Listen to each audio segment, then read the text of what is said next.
Hello friends, welcome to new video में आप सबका बहुत बहुत स्वागत है। और हमारा यूट्यूब चैनल बिहार 28 AM में आप सबका बहुत बहुत स्वागत है। और हमारा नाम है मतीउर रहमान और भोजपुरिया के ताज़ा खबर देख रहे हैं आप सब। तो दोस्तों, हमारे वीडियो में शुरू से लेकर अंत तक बने रहिए। और हमारा चैनल में अगर नए हैं तो हमारे चैनल को सब्सक्राइब कर लीजिए, क्योंकि भोजपुरी से रिलेटेड न्यूज़ हमारे चैनल में आते रहते हैं।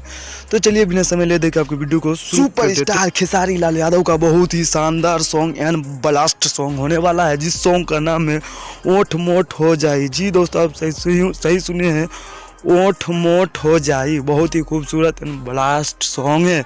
तो आप ज़्यादा से ज़्यादा इस सॉन्ग को चेकआउट कर सकते हैं। इस सॉन्ग को रिलीज किया जाएगा 18 जनवरी। जी दोस्तों, आप सब सही सुने हैं, 18 जनवरी को इसे रिलीज किया जाएगा। सुबह 6:30 में इसे रिलीज किया जाएगा। जी दोस्तों, आप सब सही सुने, 18 जनवरी सुबह 6:30 में इसे रिलीज किया जाएगा। आर म्यूजिक के यूट्यूब चैनल से इसे रिलीज किया जाएगा। हाँ तो दोस्तों, आप सब जरूर इस सॉन्ग को चेकआउट कर सकते हैं। खेसारी लाल यादव का ओठ मोठ हो जाए, बहुत ही खूबसूरत सॉन्ग है। तो हाँ तो दोस्तों, इस गाना को शुरू से लेकर अंत तक जरूर दिखाना हमारा वीडियो को। चलिए, बाकी ये ओठ हमर मोट हो जाए खेसारी लाल का। आप सबको ये वीडियो कैसे लगा? अगर अच्छी भी लगी थोड़ी सी तो हमारे चैनल में ज़्यादा से ज़्यादा लाइक करें, कमेंट करें, शेयर करें। धन्यवाद। मिलते हैं अगली मज़ेदार वीडियो के साथ।